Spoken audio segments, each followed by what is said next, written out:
প্রিয় দর্শক, সাজ্জাদ কাদিরের প্রীতি এবং শুভেচ্ছা নিন। আমি এই মুহূর্তে আপনাদের সামনে এমন একটা বিষয় নিয়ে কথা বলতে এসেছি। খানিকটা বলতে পারেন যে রিউমার স্ক্যানার এর ভূমিকায় অবতীর্ণ হতে চাচ্ছি। কারণটা হচ্ছে, গত 2-3 দিন যাবৎ আমাকে মেইলে এবং ইনবক্সে একটি ভিডিও পাঠিয়ে জিজ্ঞেস করা হচ্ছে যে এই ভিডিওটির সত্যতা কি। যে ভিডিওটি আপনারা ইতিমধ্যে দেখেছেন। বিষয়টি হচ্ছে যে ভারতীয় পার্লামেন্টে কি শেখ হাসিনা প্রত্যাবর্তন নিয়ে কোন আলাপ হয়েছে, এই প্রসঙ্গটি নিয়ে কথা বলবো। এগুলো নিয়ে আলাপ করার কথা নয়, এই বিষয়গুলো খুব অতি ঠুনকো বিষয় এবং খানিকটা আমার কাছে ছেলে খেলাও মনে হয়, যার দরুন আলাপ করতে চায় না, কিন্তু তারপরেও যারা আমাকে পাঠাচ্ছেন তাদেরকে আমি ব্যক্তিগতভাবে বলবার চেষ্টা করেছি এবং ওভারঅল সব মানুষের জন্য।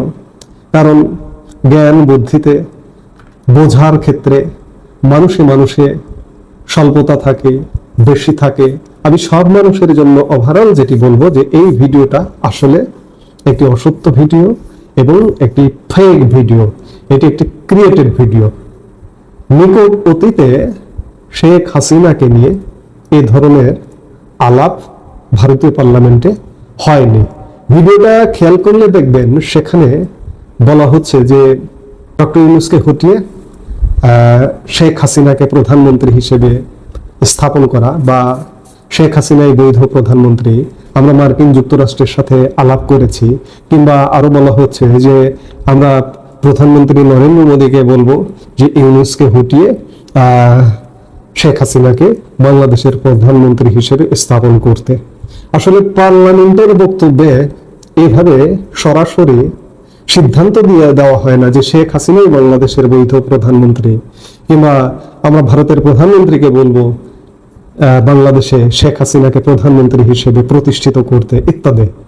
এইভাবে কোনো পার্লামেন্টে কখনোই কোনো কথাবার্তা হয় না। এই ভিডিওটা এআই এবং কণ্ঠ পাঞ্চ করে ভিডিওটা বানানো, এটি একটি গুজবমূলক ভিডিও, এটি সত্য কথা। তবে ভারতীয় পার্লামেন্টের উচ্চকক্ষে গত ফেব্রুয়ারিতে একটা আলাপ হয়েছিল শেখ হাসিনাকে নিয়ে। শেখ হাসিনা কিসের ভিত্তিতে ভারতে আছেন, কিংবা বাংলাদেশ সরকার শেখ হাসিনাকে ফেরত চেয়েছেন কিনা, কিংবা ভারত সরকারের অবস্থান কি, এসব বিষয়ে পার্লামেন্ট মেম্বাররা জানতে চেয়েছিলেন। শেখ হাসিনাকে ফেরানো, প্রধানমন্ত্রী বানানো ইত্যাদি এসব কিন্তু আলাপ হয় না। এগুলো প্রকাশ্যে আলাপ আসলে হয় না। তবে এই ভিডিওটা যতই গুজব হোক আর যেটি হোক, এই গুজবটা এই মুহূর্তে ছড়ানোর একটি প্রধানতম কারণ বাংলাদেশে অরাজকতা, বিশৃঙ্খলার শ্রেষ্ঠতম সময় পার করছে এই মুহূর্তে। বাংলাদেশের ইতিহাসে, ভারতীয় উপমহাদেশের ইতিহাসে এমন অরাজকতা আমাদের এই অঞ্চলে, তৎকালীন পূর্ব বাংলা, পূর্ব পাকিস্তান, আজকের বাংলাদেশে কখনো ঘটেনি।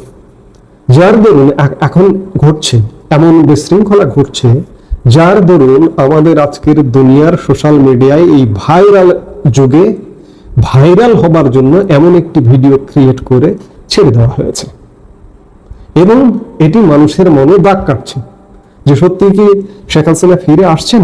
ফিরে আসবার জন্য, শেখ হাসিনাকে স্বাগত জানাবার জন্য বাংলাদেশের বেশিরভাগ মানুষ সত্যিকার অর্থে মুখিয়ে আছে।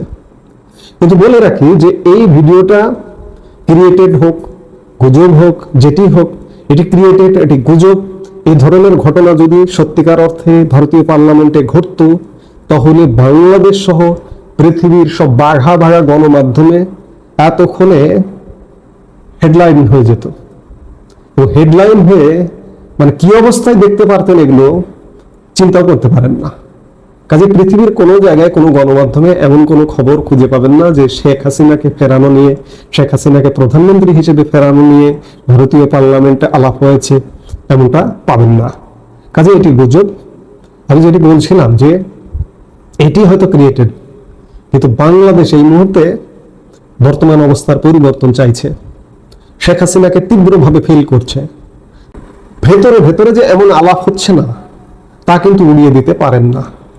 বিশেষ করে বাংলাদেশের এক বিপুল জনগোষ্ঠীর মাঝে তো অবশ্যই আলাপ হচ্ছে যে এইভাবে তো চলতে পারে না। মুক্তিকামী মানুষের মধ্যে আলাপ হচ্ছে, বিবেকবান মানুষের মধ্যে আলাপ হচ্ছে, এইভাবে আমরা একটা ব্যর্থ রাষ্ট্রকে দেখতে পারি না। ঠিক তেমনি প্রতিবেশীদের মধ্যেও আলাপ হচ্ছে। এবং আমি প্রতিবেশী বলতে বলবো সবচেয়ে নিকট প্রতিবেশী দেশ ভারত। নিশ্চয়ই ভারত ভাবছেন যে বাংলাদেশে এই মুহূর্তে বাংলাদেশ ভারতের গায়ে গা লাগিয়ে ক্যান্সার আক্রান্ত।